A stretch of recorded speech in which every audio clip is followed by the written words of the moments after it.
A man goes to prison for cloning some giant sheep. There's a urine bottle mystery in Pasadena that people are trying to unravel. And in California, drivers over 70 will no longer have to take a written test to renew their licenses. These are the weird stories for Wednesday on Weird AF News, the only daily weird news podcast hosted by a comedian inside a closet. I got some weird, strange news stories from this week for you. Let's jump right in, shall we? A man in Montana goes to prison for cloning giant sheep.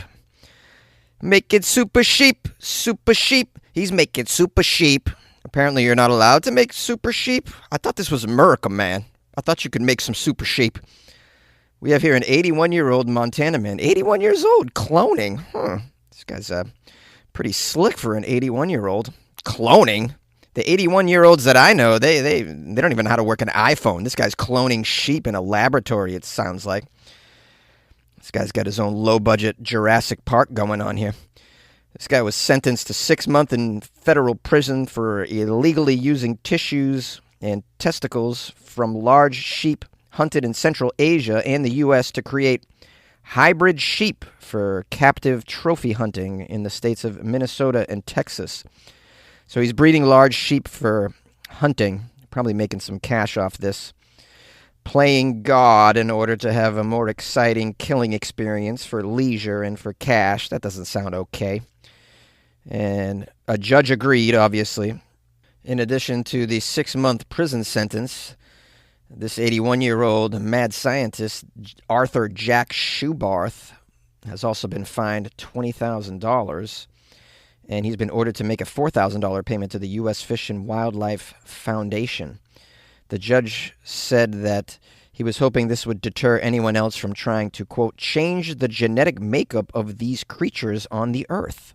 The lawyer for the mad scientist, Schubarth, says he's a hardworking man who's always cared for animals and did something that no one else could have done in cloning the giant sheep, which he named Montana Mountain King. Yeah, but he's cloning them for the wrong reason, so people that can hunt them down and kill them? Yeah, whether or not he's a hardworking man or not, whether he says he cares for animals or not, when someone shows you who they are, believe them. Obviously, this guy doesn't care so much about these animals. And now it's prison for the mad doctor. So, what are you in for, dude? Well, I was cloning some giant hairy beings and other cool things. Also being a bit of a nuisance, they said.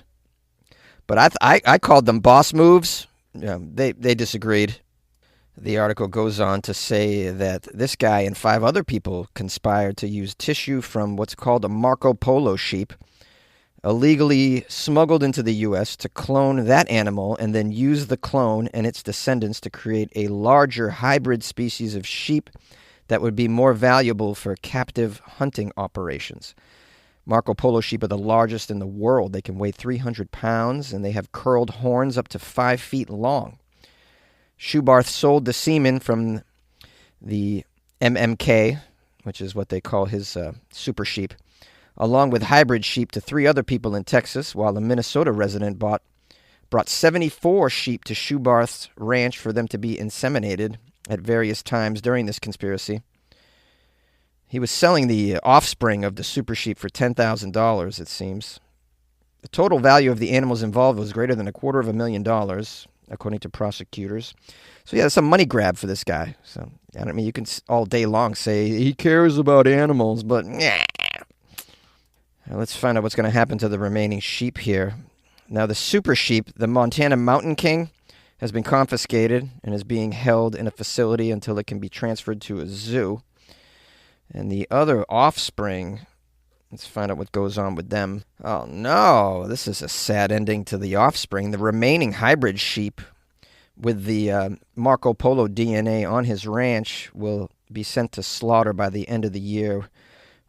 The meat is being donated, they say, so that's a positive. But it's very sad that they all have to be slaughtered like that. It's no fault of them that they were the offspring of an illegal super sheep creation laboratory operation. But this is what happens when you do illegal things, when you act like a bad boy. I mean, the sheer audacity of the guy. Yeah, I know those puns are pretty bad, but I know you'd feel really fleeced without them, though. All right, I'll get the flock out of here. I know when my time's up. I'm thinking of ending this segment on a pun, but I got mutton, guys. Mutton. A mysterious person is leaving bottles of urine on a street in Pasadena. It's kind of a smaller, weird story. It's on a small scale, rather local, but I live near Pasadena, so I thought I would cover it.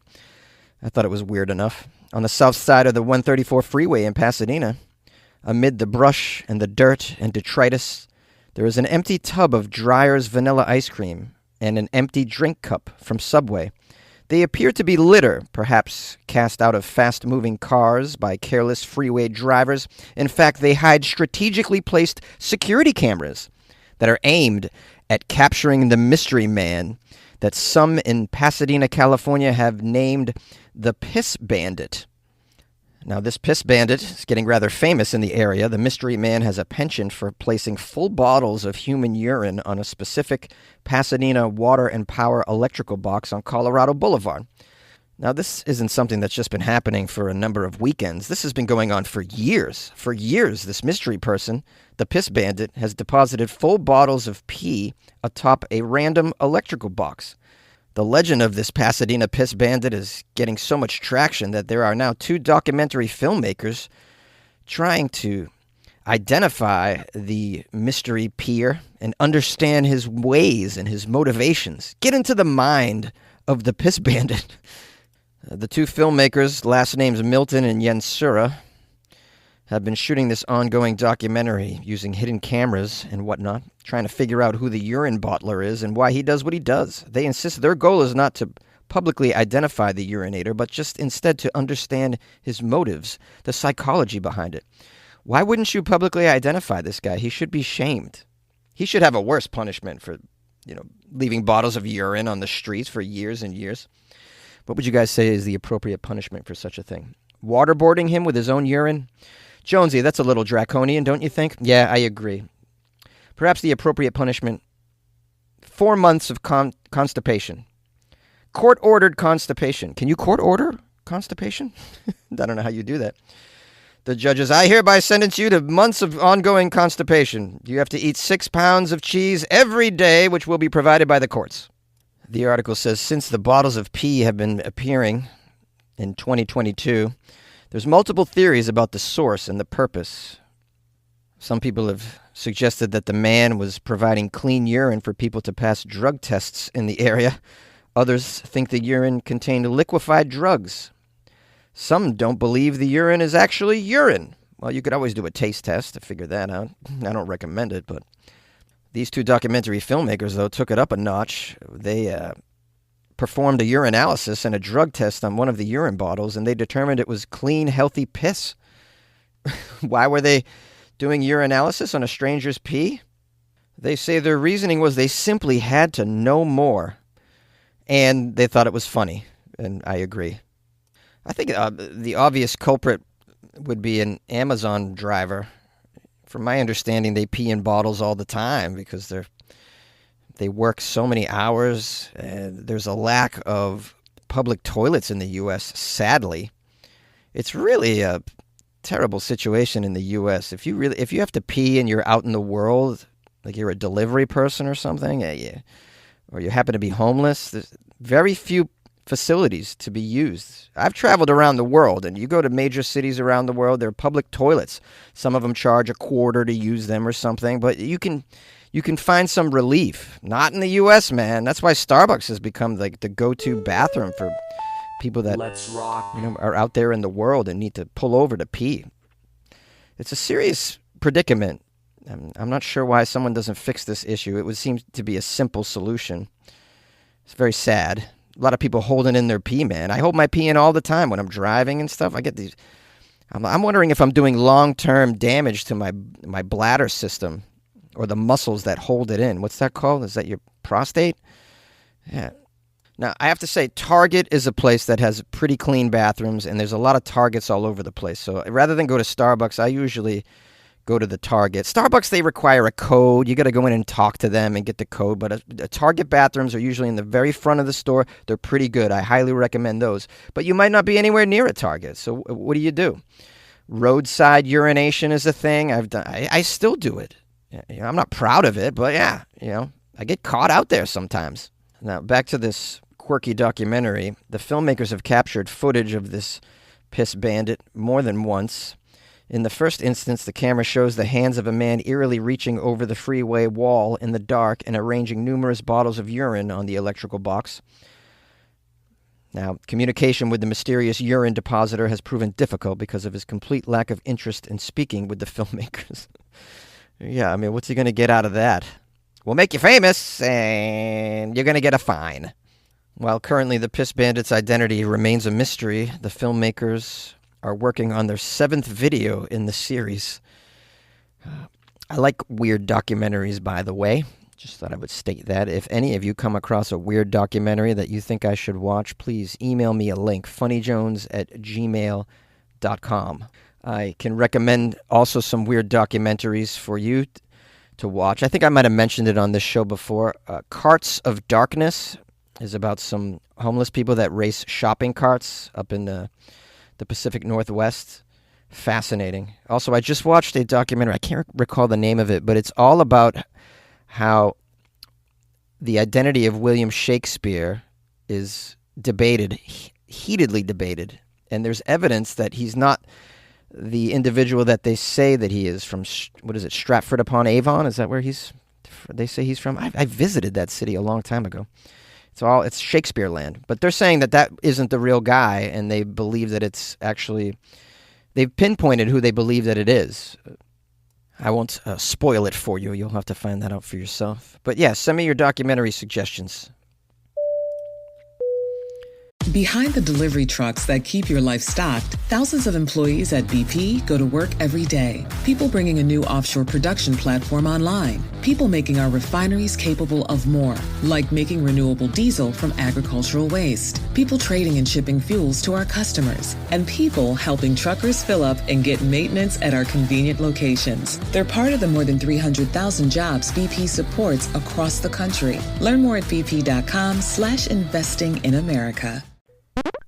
California drivers 70 years old or older won't be required to take written tests for their license renewals. This was just announced by the Department of Motor Vehicles in California. They said, quote, all drivers have been required to take a written test once they turn 70 as a policy requirement and not a requirement of law. We are eliminating the written knowledge test for those without traffic violations on their record in order to improve customer service.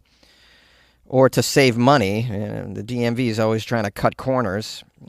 And at what cost? Road safety for the rest of us?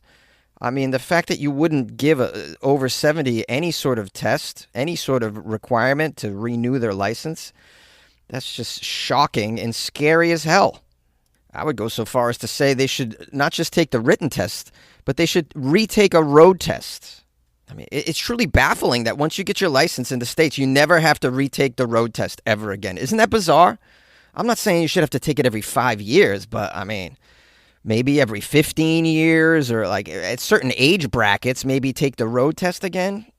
Time and time again, I'm in traffic and I see just people that are just way too out of their senses to be operating heavy machinery. You could see it. If you drive with your mouth open, you shouldn't have a license, man. You shouldn't be allowed on the roadways of America if you drive around with your mouth open. You could see it, man. At a certain age, you struggle with taking in information through your senses because your senses they disintegrate. This is just fact. You go from like broadband internet, when you're young, taking in all the data to like basically you're 78 years old. It's like dial up as you take in visionary data and auditory data. Yeah, you could just see it on their face. They barely can see where the hell they're going. And then they drive so slow. Oh man, this no bueno. I'm not saying all of them, but a good majority of them shouldn't be driving. I hate to break the news to you, but, driving is a privilege, not a right. Now, the DMV says that for those renewing their license who are 70 years or older, a DMV office visit is still required for a vision exam and an updated photo. And let me tell you this little anecdote. When I was in Massachusetts, I had this little part-time job at a shoe store, and the owner of the shoe store let his old uncle hang around the shoe store. It was like a job for him because he was retired and super bored. He didn't really do much but sit around and crack jokes. Very old Italian man, lovely individual. He made me laugh every day that I was there. I adored him. Well, one day the owner said, hey, take my uncle to go get his license renewed. Although he doesn't drive, I just want him to have it. So, okay. So I take him to the DMV. All that's required is him to pass a vision exam for him to get his license renewed. Okay, so we get in there. And the person running his vision session says, can you read this line? No, he cannot. Can you read this line? No. Can you read this line? He's like, kind of. He starts to say, but he's way off. How about this line? Even bigger. No, yeah, I can say some of it. They go back and forth, and the guy running the session got so just frustrated with the old uncle that he just basically goes, all right, can you read the second underneath the first one, which is like the second biggest letters? And he could read those to me. He goes, okay, fine, good enough. And he signed off on it. I was like, oh my God, bro. You just gave this guy who can't see a license renewal right in front of my face, too. I mean, so, you're at the behest of people that work at the DMV, too. So, we're not talking about geniuses here. Chances are they're not crazy about their job because people give them flack all the time, and they're probably not paid very well. I mean, it's not like exactly their fault either. I should be more kinder to the DMV employees because can you imagine working in that hellhole? Oh, kill me. Just kill me. Just slice off my head with a license plate. Now, I realize my opinion on this might be contentious to some people. They may accuse me of ageism, but do your worst. I mean, this isn't a baseless opinion. This comes from experience, decades of driving, and 7 years of driving out here in LA on these crazy freeways. So it comes with knowledge, but maybe you disagree. Call the show, 646-450-2012. Vroom, vroom. How are you, my friends and loyal listeners of the Weird AF News podcast? Thanks for spending some time with your buddy Jonesy. I want to give some thanks to a new Patreon member. Janet Neely just joined the Patreon. I want to say Janet joined before. Did you rejoin, Janet? I know we've had some back and forth before, correspondence, because your name is so damn familiar. Anyways, Janet, I want to give you the appropriate praise and credit on the show here and say thank you so much for showing some support for Weird AF News Productions. So shout out to Janet Neely. Another member of the Patreon edited their membership and increased their membership. So I want to give her some love too. Cheyenne Taylor increased her membership amount on the Patreon. So I want to show some love to Cheyenne. I want to thank you for your what's the word? Graciousness, your gratuitousness. Oh, that's such a great word, right? Don't ask me how to spell it. Cannot. I don't even know if I can spell banana. So there's N's and A's in there somewhere. I don't know how many, though. Anyways, if you guys want to support the show, like our friends here, Cheyenne and Janet Neely, then go to patreon.com/weirdafnews or go to weirdafnews.com and click on the Patreon banner. You can join that way. And members of the Patreon can ask me a question that I'm going to be answering on my yearly Ask Jonesy Anything video that I'm putting out on the Patreon. So if you want to be part of that, you can ask me questions. I'm going to do a long video. Those videos usually run about 40 minutes to an hour where I answer the questions that people ask me. They get very personal, too. I think it's a fascinating video that I do every year. You learn a lot about me. I learn a lot about me. I learn a lot about you and what you're all about. So join the Patreon if you want to participate in that. Eventually, I'll release the video probably on the YouTube, but that won't be for a while. It's going to go out on the Patreon first because I want exclusive content on there for the patrons so they get something for their money. You know what I mean? I got to think of the patrons out there, and I'm grateful for every one of them. And I'm grateful for you guys for just listening to the show as well. Don't think that I don't care because you haven't donated or anything, bought me a coffee or anything like that. That's totally understandable. I know what the economy is like these days, so I just appreciate you spending some time with me. If you want to support the show without any cost to you, you can just recommend it to a friend. I think that's a lovely way to do so. Or just do nothing and listen to the show whenever you feel inclined to do so. I appreciate your time very, very much. That's why I'm going to try and keep this outro short. Meh!